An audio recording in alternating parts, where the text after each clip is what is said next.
So, lads, there is a WNBA team that have been very, very, very much in, like, they made it clear that they want Caitlin Clark, or they're eventually going to want Caitlin Clark. Along those lines, they made it very, very clear. Stephanie White thought she had it all under control, coaching the WNBA's biggest star, Caitlin Clark, with confidence and swagger like nothing could go wrong. But now, everything's unraveling fast because Clark's injured again. The cameras just caught her deep inside Barclays Center, surrounded by Liberty legends and coaching staff, her face saying more than words ever could. And the real question everyone's afraid to ask is Caitlin Clark already done with Indiana and quietly plotting her exit to join the very team that's been treating her like royalty from day one, while her own coach downplays her? Pain like it's just another scratch? Clark in the bowels of the Barclays Center with Liberty coach Sandy Brondello and Breanna Stewart and Sabrina Ionescu. I'm just having a little fun. From the outside, it looked like Caitlin Clark was living the dream, the superstar rookie, the face of the league, the hope of an entire franchise. But behind the scenes, things are falling apart fast. Because while fans assumed Stephanie White would protect and elevate her generational talent, the reality has been anything but that.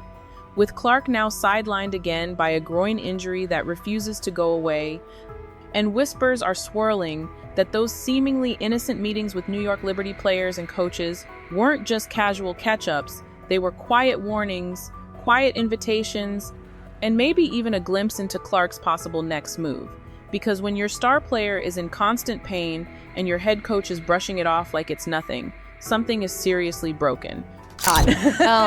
Yeah, I mean, there's a level of physicality that they're able to play with against her. I knew it as an opponent, and I see it as her coach. I'm not exactly sure why, but it just is what it is. And we've got to help her learn to adjust and use it against them in certain ways. Let's not sugarcoat it. Stephanie White's treatment of Caitlin Clark has been reckless at best and careless at worst. Because when your franchise player, the very woman who's put your team and the entire WNBA on the global map, is battling back-to-back groin injuries, and all you can offer is vague coach speak about adjustments and physicality, it becomes crystal clear that you're not protecting your star, you're managing her like a replaceable asset, and fans are seeing through it. They saw Clark missing multiple games.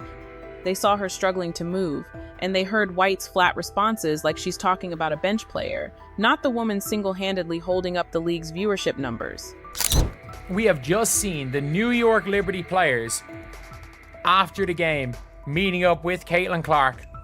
It is Stewie, it is Sabrina Ionescu, there is Sandy Brondello. And by the way, Stewie is not leaving New York the rest of her career. That is one thing that I will be 99% sure of, that Stewie is not leaving New York. Sabrina is not going to leave New York. I think there is a 50-50 chance Caitlin Clark leaves Indiana after her rookie season.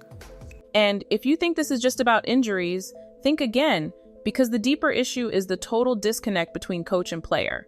Caitlin Clark has been vocal from day one that she thrives with the ball in her hands, especially in transition. Yet Stephanie White continues forcing her into an off-ball role that drains her effectiveness and strips her of what makes her special.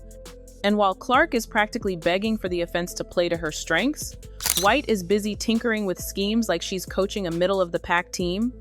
Not the most electrifying talent women's basketball has seen in decades. And the result? A frustrated superstar, 10 games missed, a declining shooting percentage, and a coach who's still acting like everything's fine.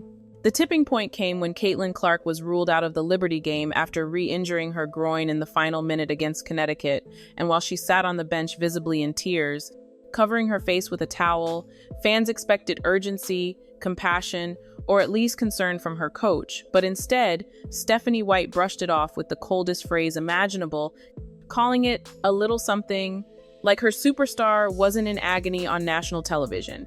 And that's when the alarm bells really started ringing. Because when your coach downplays visible pain in public, what's really happening behind closed doors? And just when you thought things couldn't get more suspicious, Clark was spotted deep inside Barclays Center, not with her team, not with medical staff, but with Liberty head coach Sandy Brondello, Breanna Stewart, and Sabrina Ionescu, sharing what looked like far more than just polite conversation. And suddenly, those casual sideline smiles feel like chess moves, because this wasn't just about respect between athletes. This was Caitlin Clark, surrounded by players and leadership who actually value her, who recognize her worth, while her own coach treats her like a problem to manage, not a legacy to protect. And it's not just body language or locker room whispers, it's right there in the All-Star selections, because Caitlin Clark didn't just pick Sabrina Ionescu out of admiration, she picked her as a statement, a symbol of alignment with someone who's walked through the same media fire, the same pressure cooker spotlight, and has come out stronger on the other side. And when Clark's loyalty seems to lean toward Liberty players over her own franchise, you have to ask, how bad is it really behind the scenes in Indiana if she's publicly aligning herself with the competition? White keeps repeating that she wants multiple ball handlers on the floor, that she's trying to ease Clark's workload by keeping her off the ball. But let's be real, this isn't about strategy, it's about stubbornness. Because what kind of coach takes the league's most dynamic playmaker and sidelines her greatest weapon, then acts confused when the offense stalls and the injuries pile up?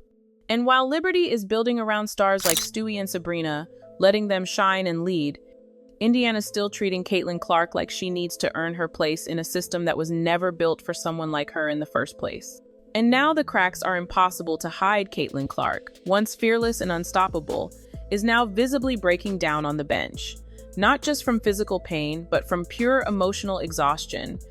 Because when your body's failing and your coach is still talking about system flow and ball movement like your presence doesn't shift the entire league's gravity, something's deeply wrong.